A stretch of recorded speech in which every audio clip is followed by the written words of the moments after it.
స్వర్గీయులైన మాజీ ప్రధానమంత్రి మన నాయకురాలు ఇందిరాగాంధీ గారికి నివాళులు పలుకుతూ ఒక సంవత్సరం పూర్తి చేస్తా ఉన్న సందర్భంలో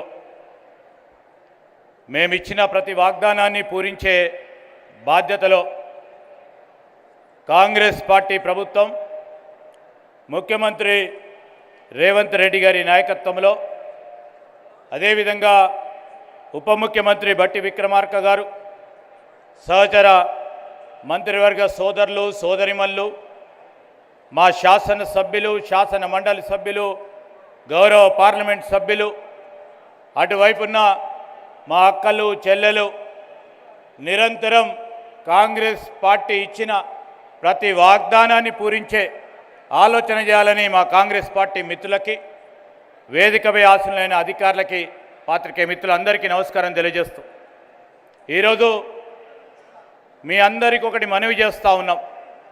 విజయవంతంగా మరి మేము ఇచ్చిన హామీలను అమలు చేసే ప్రయత్నంలో ఒకటి తర్వాత ఒకటి అమలు చేసే ప్రయత్నంలో గౌరవ మా సహచర మంత్రివర్గ పెద్దలందరూ మీ ముందట చెప్పడం జరిగింది.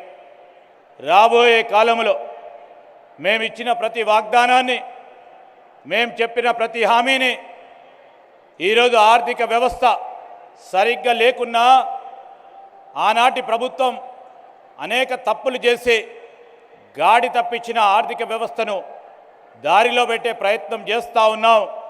ఇచ్చిన ప్రతి వాగ్దానం 6 గ్యారెంటీలు తప్పకుండా అమలు చేయటం జరుగుతుందని మీరు ఏ విధంగానైతే ఈ సంవత్సర కాలం మా మహిళా సోదరిమణులు మా మిత్రులు అందరూ ఆశీర్వాదం ఇచ్చారో రాబోయే 4 సంవత్సరాలు కూడా మీ ఆశీర్వాదం తీసుకోవటానికి మీ ఆశీర్వాదం పొందడానికి ముఖ్యమంత్రి రేవంత్ రెడ్డి గారు మేమందరం కూడా మీ ముందు అడగటానికి ఈరోజు ఈ కృతజ్ఞత సభను మేము పెట్టడం జరిగింది. మీకు అందరికీ కూడా హృదయపూర్వకంగా కృతజ్ఞతలు తెలియజేస్తూ సెలవు తీసుకోవడానికి జై హింద్.